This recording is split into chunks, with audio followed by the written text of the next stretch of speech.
So good morning guys. तो चलिए start करते हैं आज के 3 अप्रैल के इंपॉर्टेंट करंट अफेयर्स को। देखिए हमारा पहला प्रश्न क्या है कि अभी हाल ही में फीफा विश्व कप 2022 का आधिकारिक शुभंकर क्या रखा गया है। तो आंसर होगा लाइब।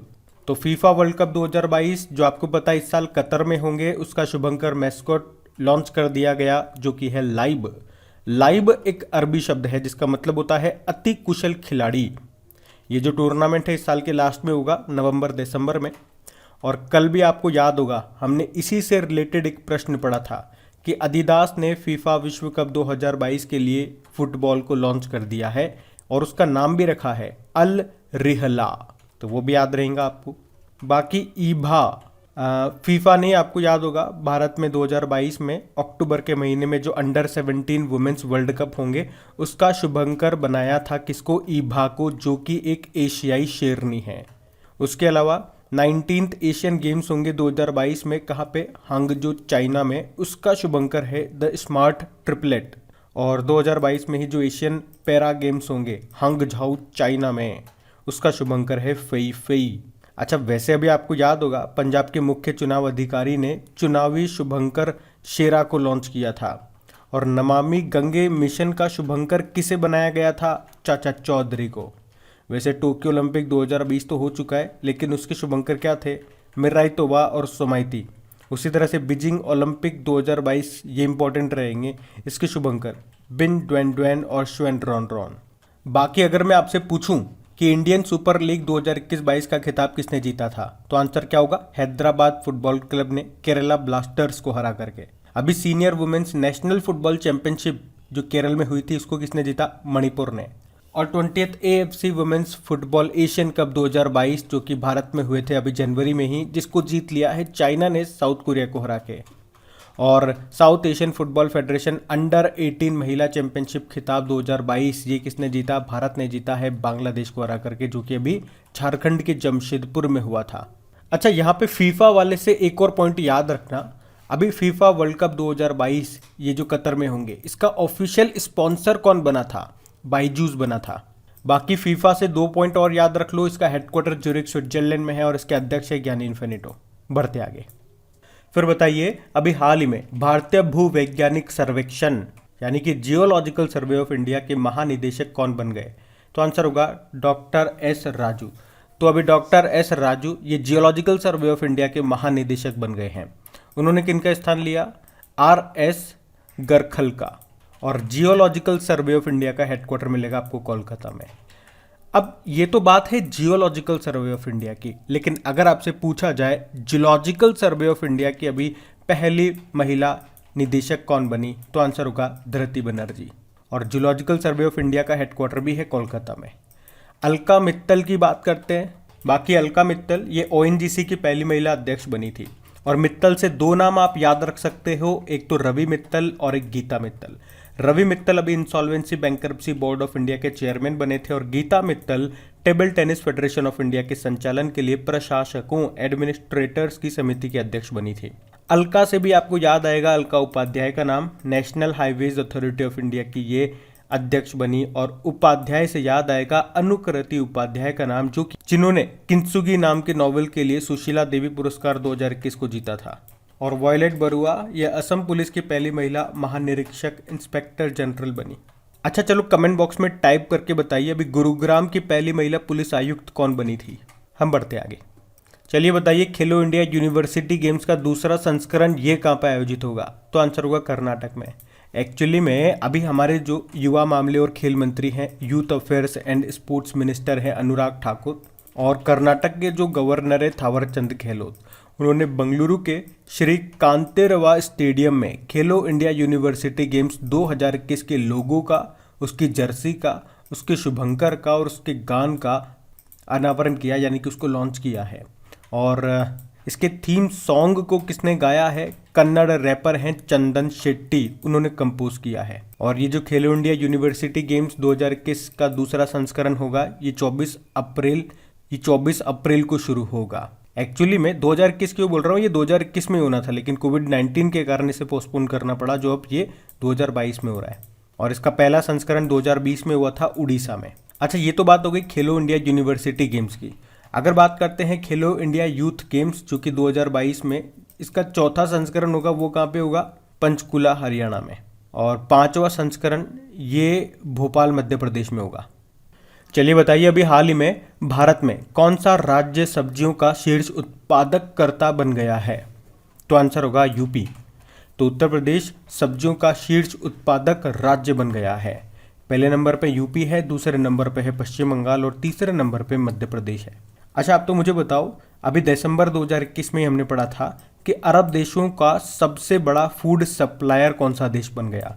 तो आंसर होगा भारत। किसको पीछे छोड़ दिया? ब्राज़ील को। और यूनाइटेड नेशन जनरल असेंबली के अनुसार किस वर्ष को मोटे अनाज का अंतर्राष्ट्रीय वर्ष घोषित किया गया? तो आंसर होगा 2023 को। अब बात यहाँ पे यूपी की है, तो ये रहा मैप में यूपी। देखो, यूपी की कैपिटल लखनऊ है। लखनऊ किस नदी के किनारे स्थित है? तो गोमती नदी के किनारे। यहीं पे आपको सिडबी का हेडक्वार्टर भी मिलेगा। और हमारे रक्षा मंत्री है राजनाथ सिंह, जिनका निर्वाचन क्षेत्र भी है लखनऊ। यहाँ के मुख्यमंत्री हैं योगी आदित्यनाथ, और अभी ये फिर से मुख्यमंत्री तो बन ही गए हैं, और इनके ऊपर एक बुक भी लिखी है, the monk who transformed UP. किसने लिखी है? शांतनु गुप्ता ने। गवर्नर है आनंदीबेन पटेल। और अभी आपको याद होगा, तीसरे राष्ट्रीय जल पुरस्कारों में सर्वश्रेष्ठ राज्य की श्रेणी में उत्तर प्रदेश ही टॉप पे रहा था, और सर्वश्रेष्ठ जिलों की श्रेणी में भी उत्तर प्रदेश का मुजफ्फरनगर पहले स्थान पे था। उसके अलावा यूनाइटेड नेशन एनवायरनमेंट प्रोग्राम ने एक रिपोर्ट जारी की थी नॉइस पॉल्यूशन के मामले में, ध्वनि प्रदूषण के मामले में। उसमें पहले स्थान पे तो ढाका था, जो कि बांग्लादेश की कैपिटल है, और दूसरे स्थान पे था उत्तर प्रदेश का मुरादाबाद। अच्छा, रोपवे सेवाओं को सार्वजनिक रूप से उपयोग करने वाला पहला शहर कौन सा बना? तो आंसर होगा वाराणसी।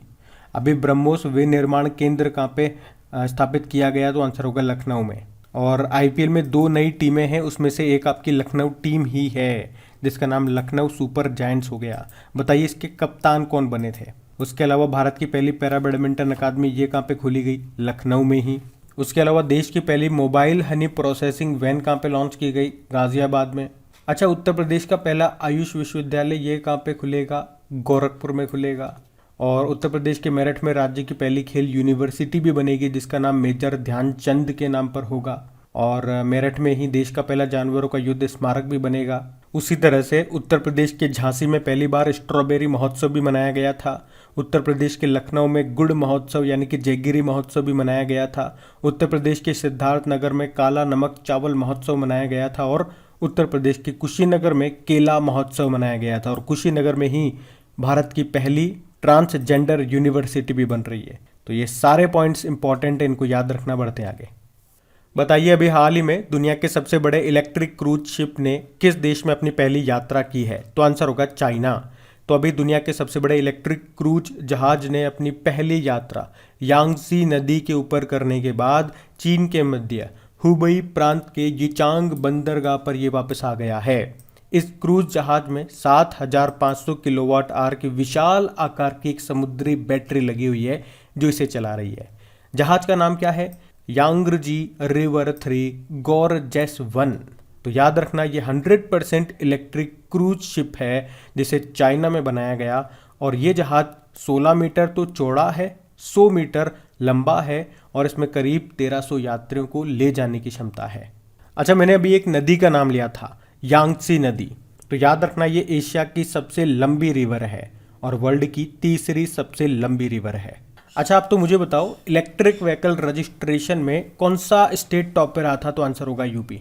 और आप जानते हो भारत की पहले इलेक्ट्रिक व्हीकल सिटी कौन सी है? गुजरात की केवड़िया। यहीं पे आपको स्टेच्यू ऑफ यूनिटी मिलेगा, जो कि सरदार पटेल जी की स्टेच्यू है। किस द्वीप पर है? साधु बेट द्वीप पर। किस नदी के किनारे? नर्मदा नदी। इसके वास्तुकार भी याद रख लो, राम वी सुतार। और आप मुझे बताओ, स्टेच्यू ऑफ पीस और स्टेच्यू ऑफ इक्विटी ये कहाँ पर है? उसके अलावा अगर आपसे पूछे कि दुनिया का सबसे ऊंचा इलेक्ट्रिक व्हीकल चार्जिंग स्टेशन कहाँ पर है, तो हिमाचल प्रदेश के काजा में। और भारत का सबसे बड़ा इलेक्ट्रिक व्हीकल चार्जिंग स्टेशन कहाँ पे खुला? गुरुग्राम में। अभी दिल्ली सरकार ने ई ऑटो पंजीकरण और खरीद के लिए माई ईवी पोर्टल को लॉन्च किया था। और वर्ल्ड इलेक्ट्रिक व्हीकल डे कब मनाते हैं? 9 सितंबर को। तो ये पॉइंट्स ध्यान रखना। बढ़ते आगे। अच्छा, फिर बताइए, अभी हाल ही में विश्व ऑटिज्म जागरूकता दिवस कब मनाया गया? तो आंसर होगा 2 अप्रैल को। तो हर साल 2 अप्रैल को वर्ल्ड ऑटिज्म अवेयरनेस डे के रूप में मनाया जाता है। पहला पॉइंट तो ये याद रखना। तो तो दुनिया भर में ऑटिज्म स्पेक्ट्रम डिसऑर्डर से पीड़ित लोगों के बारे में अपने नागरिकों के बीच जागरूकता बढ़ाने के लिए इस दिन को मनाया जाता है। थीम क्या हुई इसकी? सभी के लिए समावेशी गुणवत्तापूर्ण शिक्षा, inclusive quality education for all. और वैसे 2 अप्रैल को अंतर्राष्ट्रीय बाल पुस्तक दिवस के रूप में भी मनाया जाता है। तो अप्रैल का ये आपका दूसरा डे है, इसको याद रखना। पहला डे हमने क्या मनाया था? उत्कल दिवस, और ये दूसरा आपका हो गया वर्ल्ड ऑटिज्म अवेयरनेस डे, और 2 अप्रैल को अंतर्राष्ट्रीय बाल पुस्तक दिवस भी मनाते हैं। बढ़ते हैं आगे। फिर अगला प्रश्न क्या है? अभी हाल ही में आईपीएल के इतिहास में सर्वाधिक विकेट लेने वाले गेंदबाज कौन बन गए? तो आंसर होगा ड्वेन ब्रावो। तो चेन्नई सुपर किंग के ऑलराउंडर हैं ड्वेन ब्रावो, और ये अभी आईपीएल के इतिहास में सर्वाधिक विकेट, और वैसे कितने विकेट लिए? 171। तो इतने विकेट लेने वाले ये पहले गेंदबाज बन गए हैं। अभी उन्होंने लखनऊ सुपर जायंट्स के खिलाफ मैच में दीपक हुड्डा का विकेट लिया, और उनका विकेट लेने के बाद ये उपलब्धि उन्होंने हासिल कर ली है। और इस तरह से उन्होंने 112 आईपीएल मैचों में 170 विकेट लेने वाले लसित मलिंगा को पीछे छोड़ दिया है। अच्छा, एजाज पटेल के बारे में आपने सुना होगा, न्यूजीलैंड के हैं ये, और अभी एक पारी में 10 विकेट लेने वाले तीसरे गेंदबाज बने थे ये। अच्छा, आईपीएल की बात कर रहे हैं। इस बार जो इसका संस्करण है कौन सा है? 15वां संस्करण है। टोटल 10 टीमें खेल रही हैं। हमने बात करी थी 2 नई टीमें शामिल हुई है, अहमदाबाद टीम और लखनऊ टीम। गुजरात टाइटंस और उसके कप्तान बने हार्दिक पांड्या। लखनऊ टीम का नाम है लखनऊ सुपर जायंट्स, जिसके कप्तान बने केएल राहुल। अच्छा, देश का पहला स्पोर्ट यूनिकॉर्न ये कौन सा बना था? Chennai super king. और मेटावर्स में एंट्री लेने वाली पहली आईपीएल टीम कौन सी बनी? गुजरात टाइटंस बनी थी। वैसे 2022 और 2023 के जो आईपीएल हैं उसका टाइटल स्पॉन्सर कौन बना था? टाटा ग्रुप बना था। और 2022 के जो आईपीएल हैं उसका ऑफिशियल पार्टनर कौन बन गया है? रुपे बन गया है। तो ये सब आप ध्यान रखेंगे। बढ़ते आगे। चलिए बताइए, अभी हाल ही में भारतीय भूवैज्ञानिक सर्वेक्षण यानी कि जियोलॉजिकल सर्वे ऑफ इंडिया, और इसी से रिलेटेड एक प्रश्न हम पीछे भी पढ़ चुके हैं। तो क्या है ये प्रश्न? फिर से देखिए, जियोलॉजिकल सर्वे ऑफ इंडिया ने भारतीय हिमालयी क्षेत्र में 2 नए भूवैज्ञानिक विरासत स्थलों की पहचान की है। तो बताओ, अब भारत में कितने भूवैज्ञानिक विरासत स्थल हो गए हैं? तो इसका उत्तर होगा 34। अच्छा, ये वैसे भूवैज्ञानिक विरासत स्थल क्या होते हैं? तो ये ऐसे स्थल होते हैं जिनसे पृथ्वी के विकास के बारे में पता लगता है। तो ये अब भारत में कितने हो गए हैं? 34 हो गए हैं, जिनमें अभी 2 नए मिले हैं, 2 नए खोजे गए हैं। एक है शिवालिक फॉसिल गार्डन यानी कि जीवाश्म उद्यान, और दूसरा है स्ट्रेमेक्टोलाइट बियरिंग लाइमस्टोन। ये आपको मिलेगा सिक्किम में, और वो शिवालिक फॉसिल गार्डन आपको मिलेगा हिमाचल प्रदेश में। और अभी पीछे हम लोगों ने पढ़ा था कि जियोलॉजिकल सर्वे ऑफ इंडिया के नए अध्यक्ष कौन बन गए हैं। तो बिना पीछे देखे हुए कमेंट बॉक्स में टाइप करके बताइए कौन बन गए हैं। लेकिन अगर आपसे पूछा जाए कि यूनेस्को में कितनी भारतीय धरोहरें हैं, तो आंसर होगा 40 हो चुकी है। और 40वीं कौन सी बनी थी? गुजरात की धोलावीरा बनी थी। और भारत की कितनी अमूर्त धरोहरें हैं, इंटेंजिबल साइट्स हैं? तो 14th हैं, और 14th नंबर की बनी थी पश्चिम बंगाल की दुर्गा पूजा। तो ये आप याद रखना। बढ़ते आगे। चलिए बताइए, अभी हाल ही में केंद्रीय मंत्रिमंडल ने रैंप योजना को मंजूरी दी है। आपको बताना है इसे किस संस्था से सहायता मिलेगी। तो आंसर होगा वर्ल्ड बैंक। रैंप की बात करते हैं, इसकी फुल फॉर्म क्या होता है? Rising and accelerating MSME performance. और हम पहले भी पढ़ चुके हैं, इसकी घोषणा होती है बजट 2022-23 में। इसका उद्देश्य क्या है? MSME, micro small medium enterprises के परफॉर्मेंस में सुधार करना ही इसका मुख्य उद्देश्य है। और इसके लिए 6000 करोड़ रुपए आवंटित किए गए हैं। और इसमें से वर्ल्ड बैंक कितने दे रहा है? 3750 करोड़ रुपए की सहायता करेगा वर्ल्ड बैंक, और बाकी जो पैसा होगा वो भारत सरकार लगाएगी। देखो, एमएसएमई से आपको याद आने चाहिए 2 प्रश्न। एक तो एमएसएमई डे कब मनाया जाता है ये बताओ, और एमएसएमई मंत्री कौन है ये बताओ। और इससे पहले हमने पढ़ा था एमएसएमई मंत्रालय ने ही समर्थ पहल को लॉन्च किया था स्किल डेवलपमेंट करने के लिए। संभव पहल और स्वावलंबन पहल को भी इसी ने शुरू किया था। और बताओ, वर्ल्ड बैंक का हेडक्वार्टर कहाँ पर है? वॉशिंगटन डीसी में है। बढ़ते आगे। चलिए बताइए, अभी हाल ही में अस्पताल और स्वास्थ्य सेवा प्रदाताओं के लिए राष्ट्रीय प्रत्यायन बोर्ड के अध्यक्ष कौन बन गए? तो आंसर होगा महेश वर्मा। तो इंद्रप्रस्थ विश्वविद्यालय के कुलपति हैं ये महेश वर्मा, और इनको अभी national accreditation board for hospitals and health care providers का नया अध्यक्ष बनाया गया है। ये भारतीय गुणवत्ता परिषद का एक संगठक बोर्ड है। ये गुणवत्ता और प्रमाणित अस्पतालों और अन्य स्वास्थ्य सुविधाओं के लिए मानक स्थापित करने के लिए जिम्मेदार है, और इसी के अध्यक्ष बन गए हैं महेश वर्मा। और अभी आपको याद होगा हमने कल ही पढ़ा है, पेमेंट काउंसिल ऑफ इंडिया के नए चेयरमैन बने विश्वास पटेल, ऑयल इंडिया के सीएमडी बने रंजीत रथ, और देवाशीष पांडा ये इरडाई के चेयरमैन बने। याद रखना, बढ़ते हैं आगे। चलिए बताइए, अभी फार्म इजी ने किसे अपना ब्रांड एम्बेसडर बनाया? तो आंसर होगा आमिर खान को। तो कंज्यूमर हेल्थ केयर एप्लीकेशन है फार्म इजी, जिसने अभी आमिर खान को अपना ब्रांड एम्बेसडर बनाया है। सलमान खान अभी महाराष्ट्र में कोविड टीकाकरण के राजदूत बने थे। शाहरुख खान अभी थम्सअप के ब्रांड एम्बेसडर बने थे। और संजय दत्त ये अरुणाचल प्रदेश के ब्रांड एम्बेसडर बने थे। अच्छा, इसी तरह से एक फार्मास्यूटिकल कंपनी है ल्यूपिन, जिसने अभी अपनी शक्ति पहल के लिए किसे अपना ब्रांड एम्बेसडर बनाया? बॉक्सर एमसी मैरी कॉम को। और ऋषभ पंत का नाम याद है, अभी डिश टीवी के ब्रांड एम्बेसडर बने थे। उत्तराखंड के ब्रांड एम्बेसडर बने थे, उत्तराखंड के तो भी अक्षय कुमार भी बने।